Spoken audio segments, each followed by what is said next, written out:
Before we get into the episode, I am thrilled to announce that the EntreMD Business School is open for enrollment. The EntreMD Business School is the only school of its kind for physicians who want to build 6, 7, and multiple 7-figure businesses. Over the last 2 years, we have had hundreds of doctors go through the school with unbelievable results. Some of them run brands, some of them run private practices, some of them are coaches, some have other kinds of service-based businesses or product-based businesses. And we've had people come in and cross the 6-figure milestone, cross the 7-figure milestone, cross the multiple 7-figure milestone. You will be in a place where you'll get the coaching, the community, the accountability that you need to thrive as an entrepreneur, especially in the times that we're in. So maybe you've been following me for a while. Maybe you've been getting so much out of the EntreMD podcast and you've been wondering, how can I work with Dr. Una and the community more? Well, this is your chance. Come join us in the EntreMD Business School. It is application only. So go to entremd.com/business to turn in your application. I cannot tell you how many doctors have made statements like this. I recovered my investment in the first week. I recovered my investment in my bank account in the first 90 days. This is the best investment I've made in myself ever. I want you to have that kind of story, not just a story of building a great business that serves a lot and earns a lot, but having a business that gives you the freedom to live life on your terms. So don't wait any longer. entremd.com/business. And now for the episode. Hi, docs. Welcome to the EntreMD Podcast, where it's all about helping amazing physicians just like you embrace entrepreneurship so you can have the freedom to live life and practice medicine on your terms. I'm your host, Dr. Una. Well, hello, my friend. Welcome back to another episode of the EntreMD Podcast. I mean, you're going to really, really love this episode. My kids, my oldest is 15 at the time of this recording, and the ones we call the babies, the younger two, are 9 and 8. Okay. So they decided that they wanted to make some money. They were going to do lemonade, right? And these are the younger two. They're going to do lemonade. So they got their auntie to take them to the store. They bought the stuff. They made the lemonade. And so they said, we're going to go out today and go sell the lemonade. And so my older daughter, the 15-year-old, took them to the entrance to our subdivision, if you will. They walked us about a 8-minute walk. And so they walked down there, and in less than an hour, they were back with an empty cooler and $58. And I was like, now, isn't that fascinating? Now, I find it particularly fascinating because when I was their age, I would not be selling anything, right? You guys have heard me say it many times, really socially awkward, introverted introvert. And yeah, I would not be doing that. So I was really blown away. And this was their initiative and I didn't have anything to do with the process. And I sat them down and so I asked my daughter, the 15-year-old, I said, so what lessons did you learn from this lemonade experience, if you will? And she started talking to me about it. And I said, you know what? This is the same exact thing we need to be doing as entrepreneurs. We just need to add a few zeros, right, behind it, right? So whether that's, they did $58, for you, it could be $5,800, or it could be $58,000, or it could be $580,000, or it could be $5.8 million. Like, just think about it that way. Just add the zeros. But the concepts were really powerful and the concepts were the same, okay? All right, so let me share the lessons that they got from this, and we're going to apply them to our businesses. And what it's going to do is it's going to help us sell better, okay? And why this is so important is that the number one reason businesses go out of business is cash flow, right? And to be able to generate cash flow, one of the things you need to be able to do is to generate sales. In order to get people to say yes to buying from you, you need to sell. Do you see what I mean? Like, it's just this master skill. And if you're listening to this and you're like, I don't like selling, it really comes from a place of the wrong information being given to us, because selling is not something sleazy. Selling is not manipulation. Selling is not you trying to take anything from anybody. Selling is you showing up and offering somebody who has a problem, a solution, right? And that really is what it is. And if you think about it in your own life right now, you have problems you would gladly pay for someone to make go away. It's just that you don't know who the person is. You can't find the person, right? And if so someone came to sell to you, you would actually be grateful. So for your ideal client, they're very grateful when you sell. Imagine showing up with that energy. Like I'm showing up for one person who's going to be so grateful when they find me and when I ask them to work with me, right? Okay, so let's get into it. So they gave me 3 things. So number one is don't be discouraged. And if you are here and you're like, you've been selling for a while, you do know that it can be discouraging if you let it, right? Don't be discouraged. So I want you to think about this. They're standing at the entrance to the subdivision. There are a lot of people who would just straight face look away, like we're not looking at the cute kids because we're not buying anything from them, right? I'm making that up. They could have been on a business call. And so they have those people. And so they're waving them down. They're doing all the things and the people are not stopping. And my 9-year-old will go like, well, that's okay. Somebody else will buy, right? And some other people pass and like, oh my goodness, cute kids. And they're waving at them and all that stuff. And they'll drive past. She's like, yeah, that's okay. Somebody else will buy. And then eventually people stop and all of those kind of things. But really they went from quote unquote rejection after rejection after rejection without losing enthusiasm, right? Like imagine if we could have that as adults who are entrepreneurs, right? Which means say you're an online coach and you do launches, you did a launch. In day 1, you didn't have any takers. Day 2, you had 1 taker. Meanwhile, you're planning to have 25 people in this program. Day 3, you get one more taker and stuff like that. Like, can you go day to day and go through the entire season of your launch without losing your enthusiasm, with you just going like next? That if they didn't buy, that means they're not one of the 25 and I'm just going to keep going, right? Because that's what they did the entire time. And they came back with an empty cooler and $58, right? And so you may be in private practice and you're reaching out to referral sources and it seems like nobody's sending you patients. Can you keep going from one after the other, follow up, do the things until you build that relationship and it clicks and one person's like, I'm going to get you busy. Right? Are you going to be able to go and go and go until, right? Because there will be so many opportunities for you to be discouraged, no matter what stage of business you are. And even as you try to do bigger things, there's going to be more opportunities to be discouraged. Circumstances are going to change. It's going to give you opportunities to be discouraged. Think about it. A pandemic, a recession, hyperinflation, the Great Resignation. Like these are all things that'll make you go like, man, okay. So as you sell, you want to go from no to no without losing your enthusiasm. And for children, especially my 9-year-old, that comes very naturally. She was kind of born like that. But if you're like me and it doesn't, it's a thing of practice, right? It's like I make the offer and I get a no. I can feel bad, but I will still take the discipline, right? Discipline means doing what you're meant to do, whether you feel like it or not, when you're supposed to do it, whether you feel like it or not. It's me taking that discipline and then doing it again, sitting in the discomfort of it and doing it again and just not letting it stop me.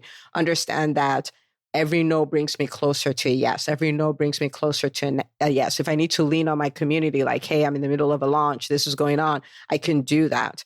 Right? I'm private practice. Like, man, I thought by now my panel will be full. But in spite of that, can you keep going? Can you keep reaching out? Can you still reach out to referral sources like send me patients? Can you still reach out to like current patients who are overdue? Like, hey, come make an appointment. Like, can you do that without letting discouragement stop you? Okay. So that was the first lesson. And I think it's powerful. So her line was, that's okay. Somebody else will buy my stuff. That's okay. Somebody else will buy my stuff. That's okay. Somebody else will buy my stuff. Imagine if we had that attitude. Okay. All right. The second one came from my older daughter. She said, as they started selling, they were selling these things for $5 and they decided then if it seems like people weren't buying, then they'll want to sell it for $2. And she's like, and I told them, like, you have to know what your stuff is worth. And the fact that somebody won't pay that much doesn't mean it's not worth that much. So you stick to your price because you know that's what it's worth and the right people will come and buy it. And I was like, golly, right? And so as I thought about it, I was like, that's the same thing for us, right? Especially maybe not so much so if you're in a fee for service type of practice, but if you're in a DPC practice or you're a concierge or you are a coach or a consultant or speaker or you host events and all of those kind of things, there will be people who will tell you no based on the price. And sometimes the temptation would be to think if I keep lowering my price, if I lower my price, more people will say yes, right? And when people do that, they find out that's not the case at all. And so what is it worth? You have two choices. So let's say we have this thing, we're adding zeros, right? So let's say we have this thing and it is worth $5,000 or it is worth $25,000. And somebody says to you, well, I can't afford that. If it was cheaper, I would do it. You have two choices in that moment. You can choose to lower the price, which is easier, but a lot of times will not give you the result you're looking for. Or you can upgrade your ability to sell at that level. Do you see what I mean? Like you could, so those are your options there, but reducing the price is not the answer. So I would see people who, let me say they are coach, for instance, and they have something that's priced, I'm making up numbers here, priced at $10,000 or so. And when they make a few offers and it doesn't work, sometimes the solution is, well, I'm going to drop it to 7,000, 8,000 so all these people can get it. Or even worse is I'm going to create this $49 thing so that everybody can get it. But you see, the $49 thing, you're going to have to sell it almost as hard as you're going to have to sell the $10,000 thing, right? Because you're going to need to get the volume to get up there. And so if you have something and it is high value and it is worth whatever it's worth, then you want to upgrade your ability to sell as opposed to constantly discounting. So that's number two. So don't undercharge to make a sale. Okay. So they stuck to their guns, they stuck to their $5 and they sold all of them. Okay. All right. So that's number two. Number three. So again, my 9-year-old, she said, well, you have to go to where most of the people are. And I was like, see, in a subdivision, that makes a lot of sense, but it makes a lot of sense in the business world too. So we live, like I said, probably 8 minutes from the entrance of the subdivision. And we're in this little cul-de-sac style place. And of course, I mean, their house is there, but there are not many cars that are going to be driving through there. And so rather than stay where they were, they went in a hot Atlanta afternoon and walked 8 minutes with their cooler, their lemonade in their cooler, and went to create a stand right by the entrance of the subdivision, which means everybody coming in and everybody going out had to go through them. So they positioned themselves where most of their clients would be. And so think about your own business, right? And sometimes you can think, I don't know where these people are, but you just have to realize, okay, but I have to find them though, right? I have to find where they are. And so think about it in those terms. Where is the highest concentration of your people? Where are my people gathered? Where are my people gathering, right? I want to go there and position myself rather than staying in the comfort of my home. So I want you to I want to take this a little further. I want you to think about where my home was. For you, that could look like your website, that could look like your social media, could look like your podcast, your YouTube channel, your Facebook group, your private practice. So you have brick and mortar, like that is your home base. All of those things are your home base. But if you're going to find a lot of people to sell to, you have to go to the entrance of the subdivision. And that could look like if you are a pediatrician, an OBGYN's office. A lot of your patients are there, right? They're in daycares, right? Because they take their kids to daycares and they have events there. They're in moms conferences, right? Because that moms gather to do all those things. If you are somebody who serves physicians, well, there are physician conferences, there are physician Facebook groups, there are physician mixers, there are the blogs that physicians read and the podcasts that they listen to and the YouTube channels that they're subscribed to. This is you going away from your quote unquote home to the entrance of the subdivision where you have the greatest concentration of your clients, right? So you want to think about it and you want to make sure that you always go there. So standing in front of your home and selling lemonade, well, maybe you're going to get the neighbors, right? So maybe 3 or 4 houses to buy, but nobody else is coming through, right? So if you really want to have a growing business and you want your selling to work even better, your conversion numbers to be better, you want to go position yourself where your people are. Okay. All right. So let's take a look at what we're getting from this, because I really want you to apply it. And this is what I'll ask you to do too. If the concept makes sense and you're like, man, I mean, when you use this 15-year-old and 9-year-old, 8-year-old to explain, it makes so much sense. I want you to send me a DM. I want you to send me a DM on Instagram at Dr. Una Chukwu or on Facebook and just say, hey, let the kids know that I got it, that was so good. And I'll show it to them. Okay. All right. So what I want you to do is stop and think about this. Okay. Have I been getting discouraged? And you're going like, okay, I've been getting discouraged. What if I had the attitude of, oh, they said no, somebody else will buy my stuff. Oh, they said no, somebody else will buy my stuff. Oh, she said no, somebody else will buy my stuff. Like, I want you to kind of, maybe that's your own mantra, right? That maybe that's what you say. Maybe that's what you decide from now on, right? Maybe you've been undercharging. Like you've been trying to cut your prices. And I mean, like you can see that it's a road leading nowhere and it's affecting your profits and it's affecting the stability of your business. Okay. Are you running away from the entrance of the subdivision, right? Like, are you running away from where your clients are gathered, knowing that that's where you need to be, right? Like if you want to have the numbers you want to have, that's where you need to be. So where are they? So I can go there and I can quote unquote sell my own lemonade. Okay. These things are so simple. And see, what they did is they made their lemonade. They went out there in less than an hour. They were sold out and they had $58. Okay. And so what that means is for us, in the same way, we add a few zeros. What could we do if we observe the same principles? These principles are universal. They really are. It will work for them, their lemonade stand. It will work for you, your multiple 7-figure business. Okay. All right. So I am looking forward to us really getting comfortable selling, really going from no to no, not letting the no mean anything without losing our enthusiasm, charging what our services are worth, and really getting comfortable being out there by the entrance of the subdivision, right? That would be just so good. Because I think my daughter, after that, she said, oh, I have one more. And I'm like, what is it? She was like, have fun.